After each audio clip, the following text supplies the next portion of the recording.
And Brian wasn't gonna make it, right?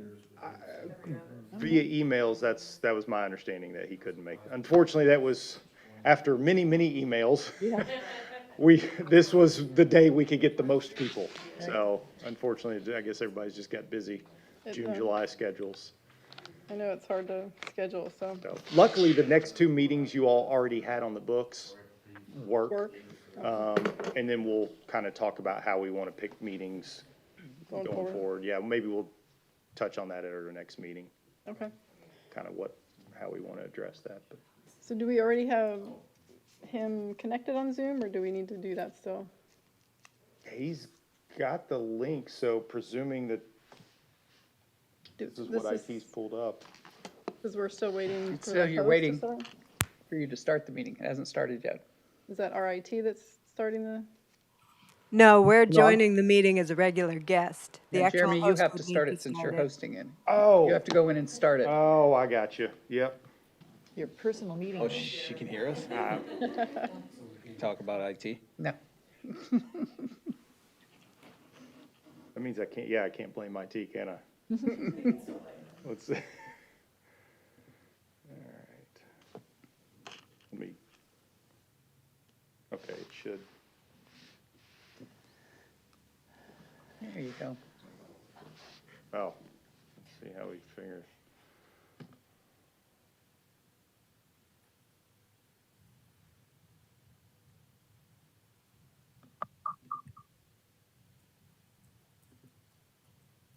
I've got some.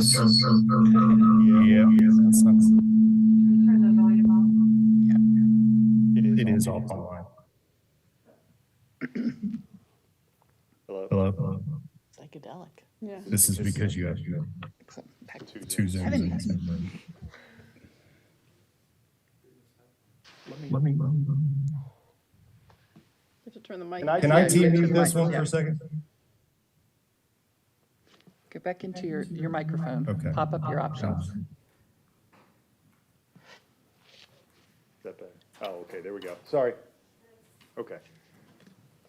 Let me see if I can make None of these I Oldsmar the, Yeah, it's right here. You pop it up and change. I'm gonna make you the host. Here, oh, don't. Don't? Just say no to that. What we wanna do is we wanna make sure you're doing it on here. That's it. We see each other. And so what are you trying to do? Sure that we didn't have the reverberation going. Yeah, that's. But I can just make you all the host and then I can File complete. Oh, close out Kenny of over mine. here. You tell me this was on. Just, The little red light? are we getting any reverb? We're not now. Right. Okay. Okay, I mean, I'm good if you guys are. okay. You're All live. right, so. Fine. So we're waiting, I guess, on the attorney or not waiting or? Pedro? Okay. You want me to send him a text and see if it, okay. Yeah, I think once he's on. You don't have it set up that you have to let them in, do you? I turned that off. Okay. Correct, yeah. Because that sometimes can stop everyone from connecting. I used to make that, when we first started doing all this a couple years back, yes, I made that mistake plenty. Yeah. And then I found out you could just Tick have the the little setting box off, that says, yeah. turn it off, yep.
Give him another minute or so, and then we'll, Okay. We'll go ahead and I'd sent him a text, so I haven't got a response yet.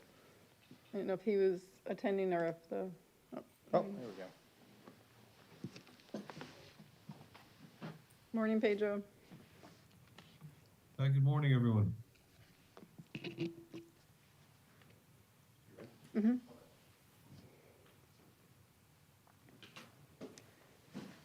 Okay, we'll go ahead and call the firefighter pension board meeting to order, Tuesday, June 20th, 10 o'clock. I think it still says mute on the in the chambers. No, there. Oh, there you go. Thank you. We'll go ahead and call the meeting to order. We'll start with the Pledge of Allegiance. Pledge allegiance To the flag of the United States of America and to the republic for which it stands, one nation, under God, indivisible, with liberty and justice for all.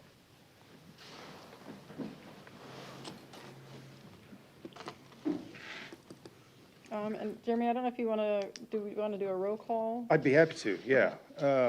Chair Neiman, here? Secretary Saron. Here. Trustee Grimes, Here.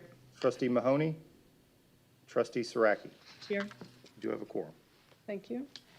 Next is an open forum. Anyone like to address the board? Thank you. First item on the agenda is minutes from the March 22nd meeting. I'll approve those. Okay, motion to approve. I'll second it. Second, any questions or discussion? All in favor? Aye. Any opposed? Thank you. Next item is presentation of the quarterly pension plan investment report. Okay. Let's see, so the information I'll go over will be as of March 31st. I'll go over the dollar amounts first. Beginning balance for the quarter was just a tick under 8.6 million. You had 68,000 in contributions come in, another good earnings quarter, up 282,000. Paid out 21,853 in distributions. Jeremy, can you show that on our screen as you have in the past? Can you share your screen? Let me see. I didn't I don't print the whole thing out. Sure. Let me. No, me neither, yeah.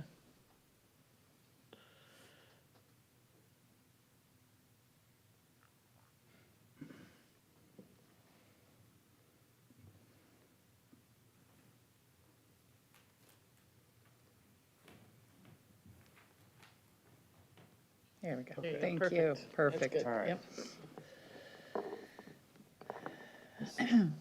Maybe try to zoom in a little bit. That's good. Okay. So I had just under 6,000 in expenses, so your ending balance was $8,922,084.68. And then let me scroll real quick. The following couple pages are the accounting of that as usual and goes through your reoccurring payments as well onto the next page. So any questions just dollar related or accounting related before we talk about the investments themselves? Okay, let me scroll down.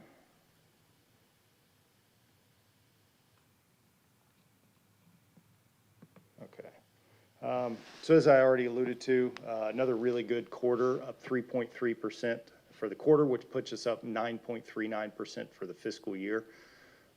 So we've continued to see a really strong rally, an unexpected rally, but a much needed rally, right? We're in a very interesting market. And I don't even want to say cycle, but a market environment. Really, if you go back the last couple of years, right? We had COVID kind of kicked it all off, where you had a huge market dip in the matter of just a couple weeks. Then you saw a fierce rebound, and then you saw a huge rally in fiscal year 21, one of the best years on record. And then fiscal year 22, one of the worst years on record.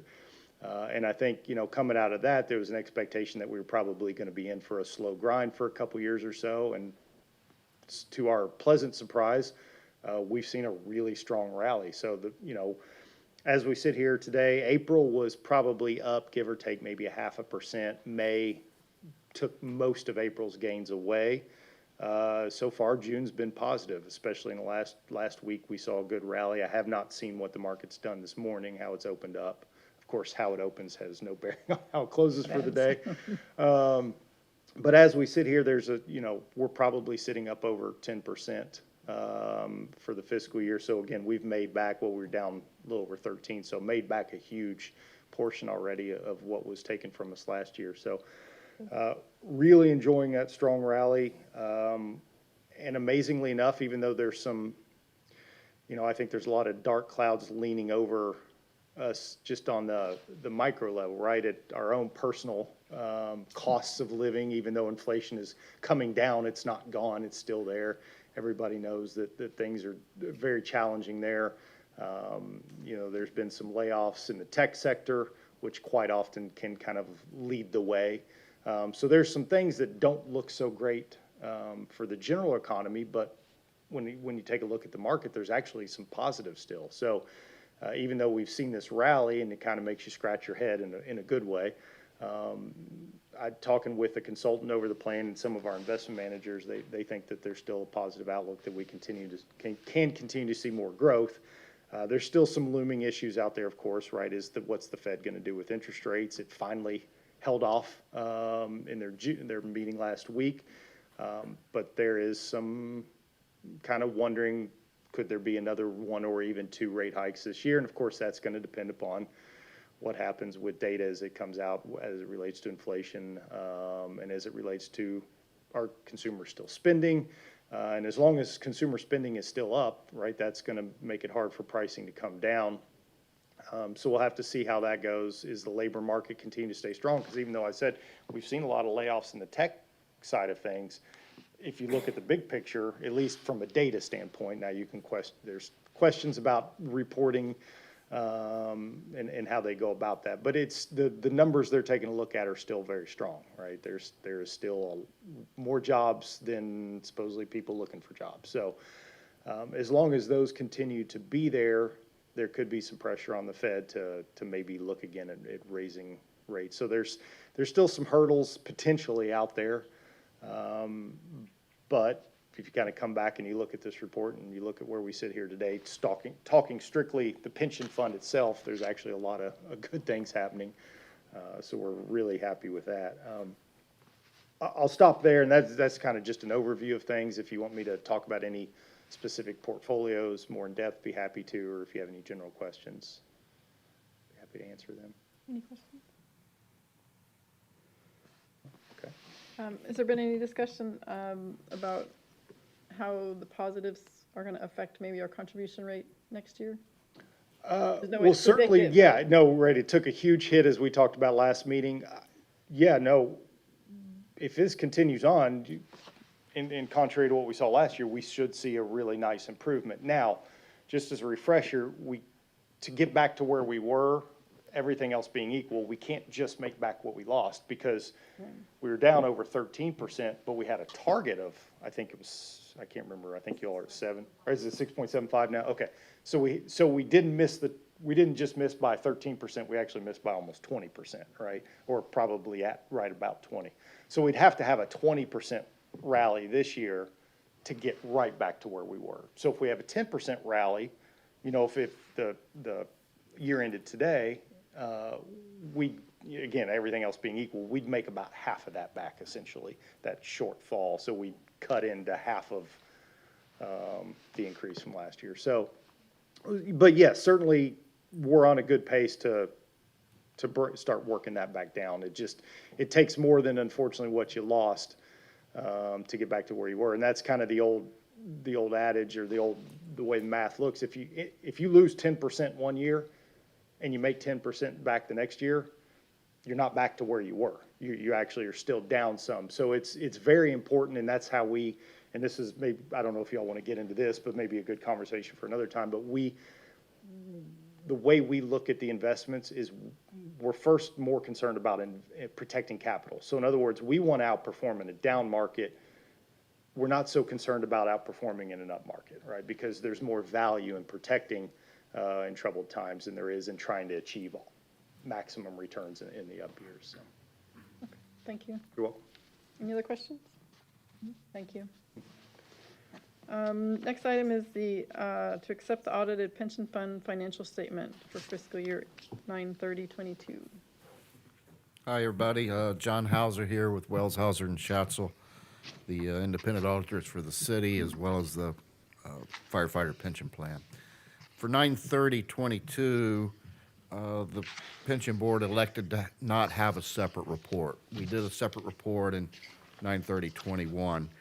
In the agenda packet, there were just 2 pages in there, the changes in net assets and the statement of net assets. And what I've done is I've printed out some additional information that kind of extracts from this 150-page document the items that primarily relate to the pension plan. The first item is what's called required communication to the board, indicating we've completed our audit of the city, which includes the plan. As far as note disclosures, the most significant one, of course, is Note I, dealing with all the retirement plans, but of course with the firefighters' pension plan. It includes information in accordance with Governmental Accounting Standards Board 67, reporting for pension plans. It's got the net pension asset and liability, change in the net pension liability or asset, comparison of net pension liability asset using alternative discount rates. I believe you are at 6.75 now. That's down from 7%, which is in this 9/30/22, as well as the long-term expected rate of return. We had no significant difficulties in dealing with management during the audit. We had proposed no journal entries. The journal entries were prepared by the city, and we had no disagreements with management. So overall, no issues to report. We have issued our report for the city and the fire pension plan. It's an unmodified opinion that the numbers represent the statement of position and net assets at 9/30/22. Page 28 is the first financial statement for the plan. That's the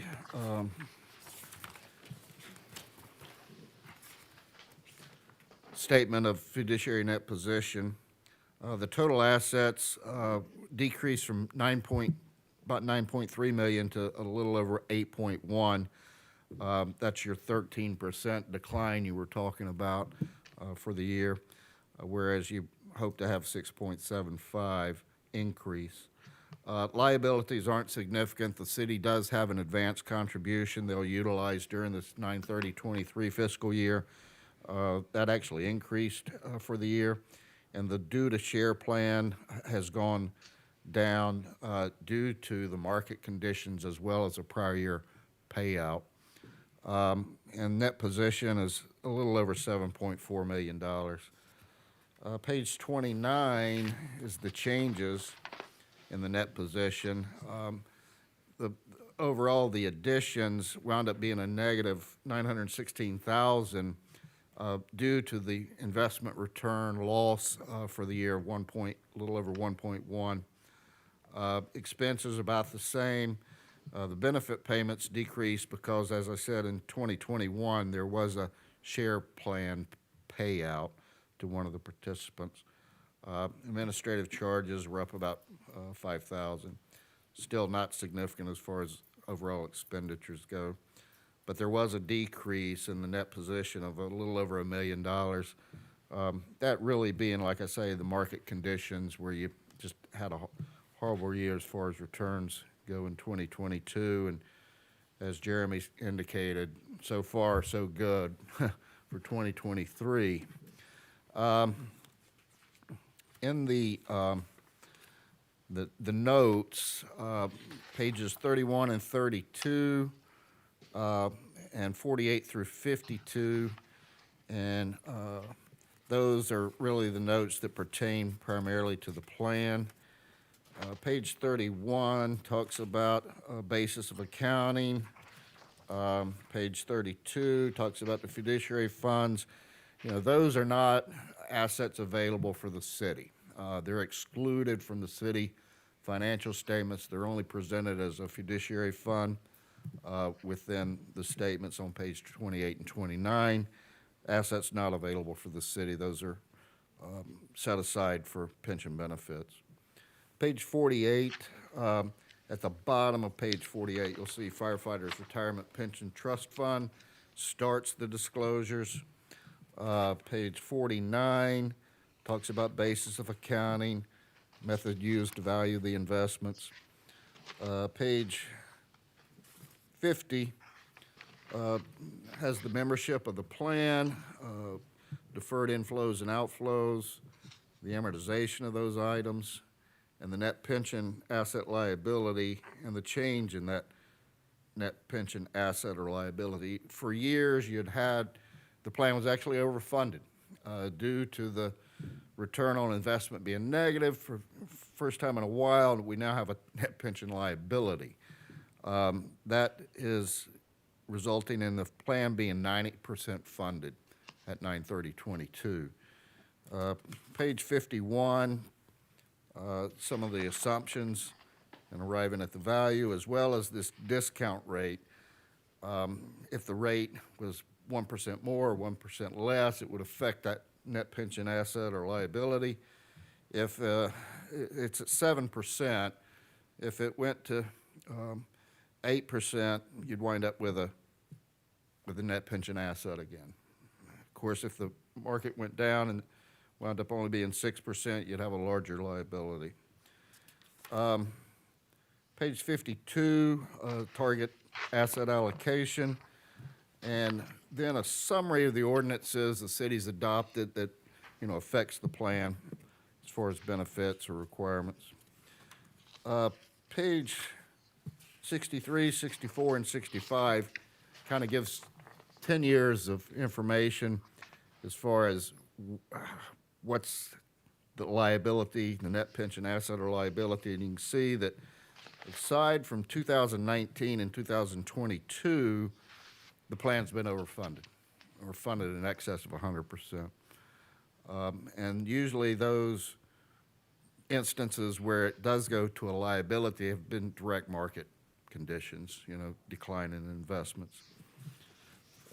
Page 64 shows the net pension asset liability changes and funded percentages. It was 90% in 2022 and 99% in 2019, but every other period presented was over 100% funded. So this is ancient history, or 6 months plus into the year, almost 9 months in. So yet to be seen what the end results will be for 9/30/23, but looking good so far. Anyone has any questions? I'll try to address them now. Any questions? Thank you, John. Thank you. So, yeah, we'll just need a motion to accept the auditor's report as presented. Motion to accept as presented. Any discussion or questions? All in favor? Aye. Any opposed? Thank you.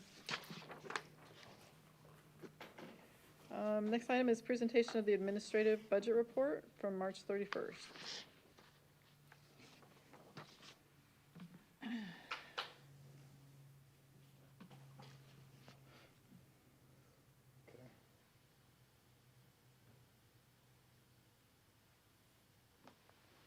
So here's just an update, obviously, of where your expenses stand. So to this point, our expenses are quite a bit lower than the budget that was approved for this year. Just as a reminder, we'll be doing our budget for next year at the next meeting.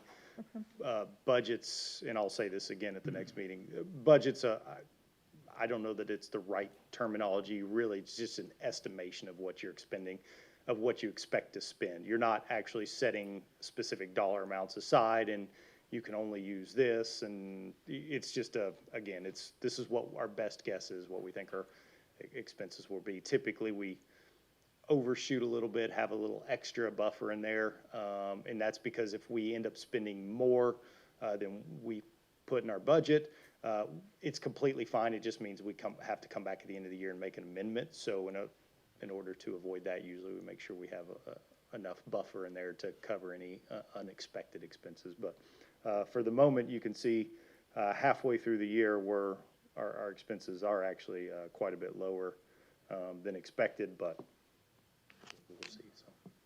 Thank you. And I think we're gonna take care of that today with some invoices. But any questions on the budget? Okay, thank you.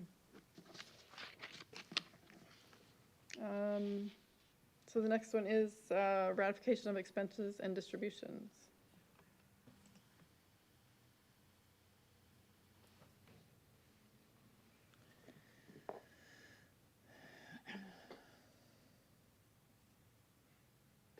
So we haven't presented it this way before. We've only done, you typically will do it piecemeal, one by one. So Amy, I don't know if you want to elaborate on the presentation of how we're doing this now, or Jeremy, or? Okay. Well, I mean, we can do it however you want. A lot of boards will just, you have all the items and they approve them as one, but certainly if you all want to go line by line, we can. That's whatever works for you all, I'm happy to. Because these have all already been paid, right? Correct, Okay. yes, correct. Yeah. So I don't know if you want to talk about each one, or you just want to take a second look through them, or whatever the board prefers. We could make a motion to approve and then discuss if you have any questions.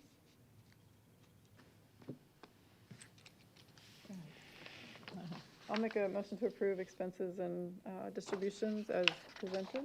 I'll second it. Okay. Any questions or discussions? Just the 419, I see that it's 1250 for February, then it went to 1566. Was that inclusive of travel costs or something? And then That we're would be back down for- to 2500 for April and May. I'm just, okay, that's what I thought. I just wanted to clarify. Thanks. So we have insurance. Yeah, I saw some they rental car and, They should be in here, yeah. The individual items are in here. Okay, Just sorry. individual invoices, yes. Okay. Did you want to look at any in particular? I can, okay. No. Any other questions or discussion? Okay. All in favor? Aye. Aye. Any opposed? Thank you. Next is the FMPTF investment policy update. Okay. Chairman, if I may, I don't want to steal the attorney's thunder because I believe he's going to talk about House Bill 3, which is what impacted this. So it might be easier if I let him go first. Pedro, I don't want to steal your thunder, so I'll just wrap it up on our end when you're done, if that's works. That's fine for me. Sure. So Pedro, yeah, if you want to So do your, you guys want me to go now? Yeah, absolutely. So House Bill 3, we spoke about it at the last meeting in March, and obviously the expectation was that it would be passed and it would ultimately become law, and that is what happened. It was passed by the legislature, signed by the governor. It technically does not become effective until July 1st, so a few weeks from now. But nonetheless, obviously, it is something that we should be aware of, and certainly, just ensure compliance, right? Even though we're not exactly certain what that means right now. But so House Bill 3, taking a step back, essentially amends the definition of a fiduciary, right? And so now, whereas I think we're all familiar with kind of the ERISA definition, the more traditional definition in terms of acting solely in the best interests of participants and beneficiaries while defraying reasonable expenses. This adds now kind of a third piece to that and requires that investment allocations or proxy voting decisions be made with the sole consideration as pecuniary factors, quote unquote. And although it certainly would have been helpful to define a pecuniary factor, I think it attempts to do so maybe by exclusion. And so it goes on to provide that the furtherance of any type of environmental, political, sociological ideology or goal is expressly prohibited, right? And so the original thought was that this is really geared towards the ESG moniker that I'm sure you guys have heard about, environmental, social, and governance investments. If you going back to last summer, if you guys recall, there was a bit of a back and forth between the State Board of Administration which is a board of trustees similar to yourselves, right? Is composed of the governor, the state's chief financial officer, and then a third appointee of the governor. And they are in charge of, primarily it's the Florida retirement system is the largest, asset pool that they're responsible for, but they're also in charge or authorized to administer the state 529 accounts, unclaimed property, and other asset pools for the state. But primarily, really, it's Florida retirement system composes the majority of the assets. And so there was a bit of a back and forth between the SBA and BlackRock specifically. And the thought was that BlackRock utilized ESG as part of its not only investment process, but also when it was voting proxies, right, for specific shareholder action and alike for the companies that it owns, right? And so at a policy level, at administrative level, they adopted this pecuniary factors policy and ultimately divested, I forget the amount, but it was essentially a low interest yielding cash equivalent account, right? So they moved that money away from BlackRock in light of this new policy. So fast forward to this most recent legislative session a few months ago, and essentially that policy was codified into the statute that we have now, right? Into the statutory amendments that we're discussing. So it will require some extra hoops and hurdles administratively that the board would have to go through. Excuse me, but I think ultimately this board, obviously very similar to, I don't know, 99.9% of my other pension funds, practically speaking, doesn't, this shouldn't affect us, right? I mean, I don't think we've ever had a discussion about, trying to invest with anything other than taking a look at, what's going to make us the most money while obviously providing the risk metrics that we're comfortable with, right? And so, however, administratively, for example, we will have to file a biannual report, so once every 2 years, the first of which is due this year, December 15th. We don't know what that report looks like yet, but hopefully, part of the statute also requires that the Division of Retirement issue guidance. So hopefully we'll get that direction from the state sooner rather than later, so that we can ensure that we're all on the same page and that we're complying with the statute as intended. But it has some pretty far-reaching tentacles in a lot of respects, and so for example, any agency in the state that has the capability to issue bonds, right? So cities, counties, fire districts, special taxing districts, right? They would be subject to this new fiduciary standard. So for example, green bonds that have been very popular amongst municipalities in the last several years would likely be prohibited under this new statute. Similarly in procurement, right? Many procurement policies for agencies will have special considerations or grades, right? For, let's say, locally owned businesses or minority owned businesses. And so these kinds of considerations would seemingly be impermissible based on this new statute. Banks and trust companies in the state that custody public assets, right? They would be subject to this new fiduciary requirement as well. They're charged with being regulated as a qualified public depository, and so with respect to their short-term investment vehicles or their sweep vehicles and how they manage their deposits, they would likely be affected by this as well. So you can see where it's pretty extensive. It touches a lot of different aspects, of being a fiduciary and public assets. But interestingly, when you think about what our thought was in terms of what this law was really attempting to I guess regulate, shortly after the law passed, I received an email from an investment manager. And it was an article in a kind of a widely publicized periodical in the investment world, and the focus was essentially that the Florida retirement system had made a fairly large commitment to a BlackRock ESG fund. And so naturally, that raised a lot of questions. Obviously not only in light of the administrative policy where this kind of all began, and really it was specifically directed at BlackRock seemingly, and then obviously the new law that had just passed and had been signed by the governor. And I think the response from the governor's office was telling, in that essentially the response was, this is a good fund and it makes us a lot of money, right?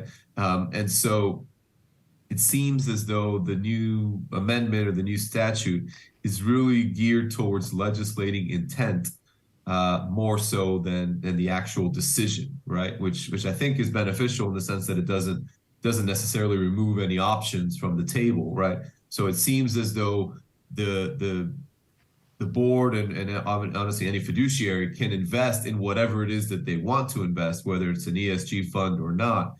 But the reasons that it employs or that it considers to make that investment cannot be anything other than these quote unquote pecuniary factors, right? So you're looking at price and performance and standard deviation and alpha and beta, right? All those metrics that are included as part of your performance books. That needs to be the consideration, right? And then you can invest in whatever you want. It would be impermissible, however, to potentially, invest in something because, it's going to help global warming, or we're going to save the whales, or we want to protest against guns and violence, and so we kind of divest from arms manufacturers or bullets, right? So those kinds of considerations would likely be impermissible. But if your reasoning or your justification, your basis for investing in something is a pecuniary factor, then I think ultimately what you invest in will not matter, right? So, again, clear as mud, I'm sure.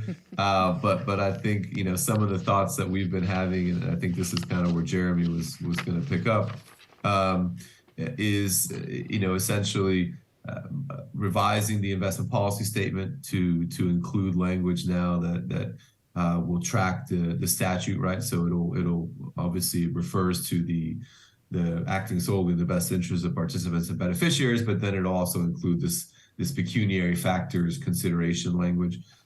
Similarly, if the board is going to make any kinds of motions, right, to have that the verbiage from the statute kind of tracked as part of the motion, and then we'll memorialize it as part of the minutes, again, for the plan's records. So these are some of the thoughts that we've been having and discussions we've been having with, other colleagues and League of Cities and some other, consulting firms and things like that.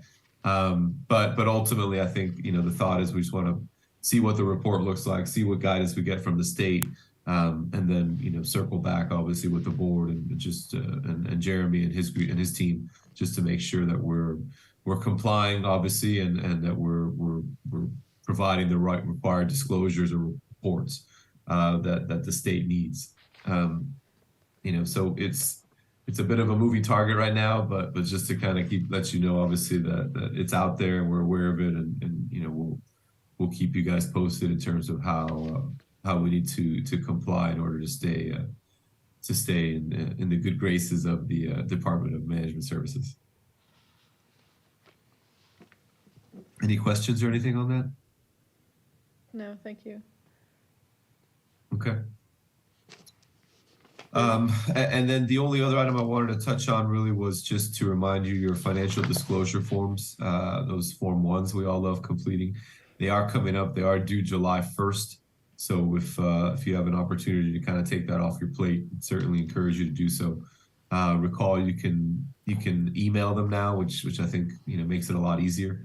And it's the Supervisor of Elections office in the county where you reside, right? So whether it's Pinellas County or somewhere else, but you can just go on the Supervisor of Elections on their website, and they'll have an email that you send it into, or I can, if you want to just let me know and I can get that for you guys. It's not a problem either.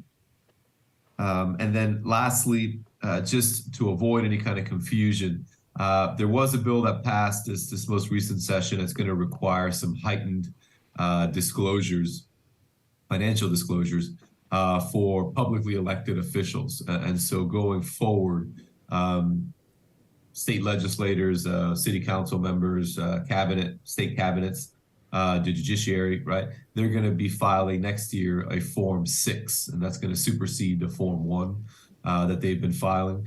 But just for your all information, and it does not apply to you. So we're going to file Form 1 this year, and going forward, we're going to continue to file Form 1. So just in case you hear about it, just to avoid any kind of confusion, it does not apply to you all as pension board trustees, even if you're the member elected trustee, right? This new bill doesn't apply. So just wanted to, for informational purposes more than anything else.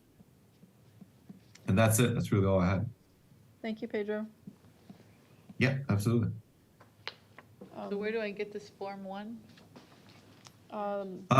So we can get it to you, or if you just Google Form 1 Florida, it should be the first hit that comes up. It's going to say 2022 on it, so you're always doing it kind of a year in arrears. So it's for the year up through December 30th or 29th, whatever the date is. And then you file that every kind of by July 1st, and then the following year it's the same thing. So next year you're going to be filing for 2023. So, but I can, if Jeremy, I'm sure can get it to you. I can get it to you, whatever is easier. Pedro, I had to fill one out for the code enforcement board for the city. Okay. Do I have to file 2? No. When did you fill out the code enforcement? So the answer is no. 2 weeks ago. But I sent it in. Yeah. Okay. So I wouldn't. I think you're okay. You don't have to file a second one. Okay. By any chance, and I doubt you did, but they have a line on that Form 1 that says it's basically asking why you're filling out the form, right? Whether so you put I'm guessing you put in Oldsmar code enforcement. Did you by any chance put the pension board? I don't think I did. Okay, it's okay. So no, the answer is you only have to file 1. Okay. So I think you're okay. You don't have to next year when you do it. Assuming that if you're still kind of filing for multiple entities, just put both of them, or however many on that line. You could write, Oldsmar Firefighter Pension Board and the code enforcement. Okay. But that's it. You don't have to file multiple forms. So it's for calendar year 2022. 2. 2. Yeah. That's correct. Extremely important to get that in. There's a Yes, they come there's back a up. personal fine that will come your way from the state. Gotcha. Yeah, it's so they'll they're a little bit, I guess, odd in a certain way, but helpful. So it's a daily fine up to a maximum. I think is it 1,500 or 2,500? I think it is, Jeremy. So it's not insignificant. But they'll typically wait until September 1 to kind of assess the full freight. Historically, as long as you get it in by the end of August, you should be fine in terms of avoiding a penalty. But obviously, I can't. Technically speaking, they're due July 1st. So if we can get it in sooner, that's definitely what we want to do. All right. Any other questions for Pedro? Thank you. Did you want to go over? If you don't mind, well, I don't need to really go over it. I'll just touch on a couple things related to what Okay. Pedro just said. First of all, we did update our investment policy to reflect the statute changes that were just discussed. That went into effect the 8th, so about 2 weeks ago. So that's done already. You all don't have to worry about that. That's been taken care of. Secondly, of course, this was not a bill that snuck up on anybody. It was well talked about for a long time last year. So we'd been monitoring and keeping on top of it and talking with our investment managers and consultants throughout the process. And I'm happy to report, as Pedro already alluded to, again, it should not have any practical impacts at all. None of our investment managers were making any sort of decisions, trades, buying, selling, based on any factors other than what is in the best financial interest for the pension fund. So it's not going to change how they go about doing their business. So that's good. The only other thing I'll just add on the reporting side, again, we are waiting to see what that looks like.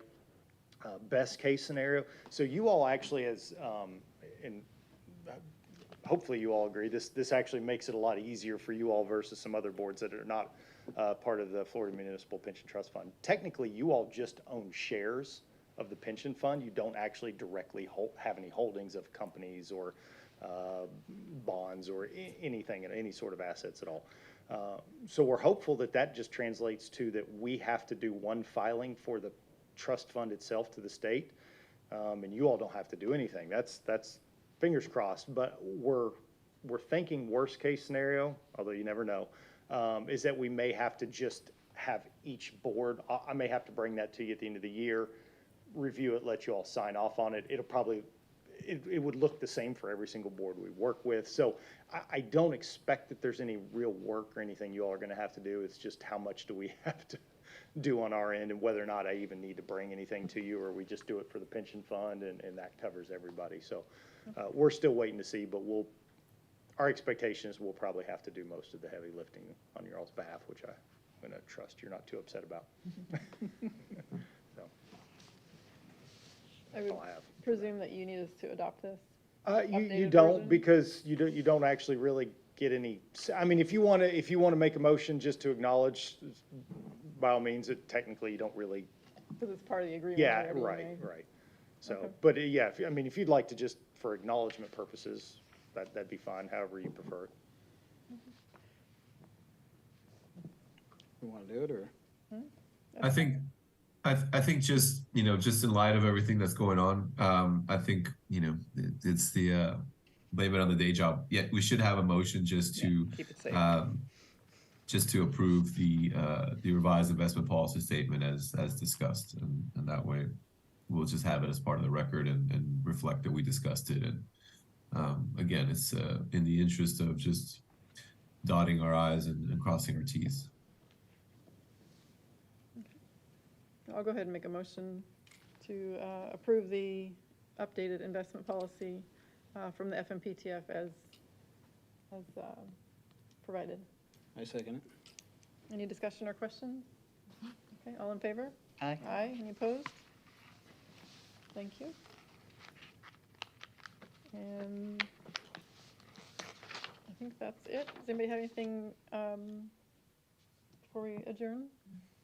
When's the next date? September 27th at 10 a.m. So the rest of this year, and probably at the next meeting, we'll maybe talk about dates for next year, or how we want to go about that. But for this year, the next two meetings that you all already had scheduled actually work out well. So the only thing we did, and that was per the board's request, was we just moved them from 2 o'clock to 10 a.m. The 22nd, you say? 27th. Okay, because I was going to say, I have it on the 27th, not the 22nd. Okay, good. What day of the week is that, Sandy? It's a Wednesday. Okay. If nothing else, just need a motion to adjourn. I'll make a motion to adjourn. I'll second. All in favor? Aye. Any opposed? Thank you. Thank you, Pedro. All right, you. everybody. Thank you. Take care. Have a good summer. You too. I'll see you guys in September. All right, thank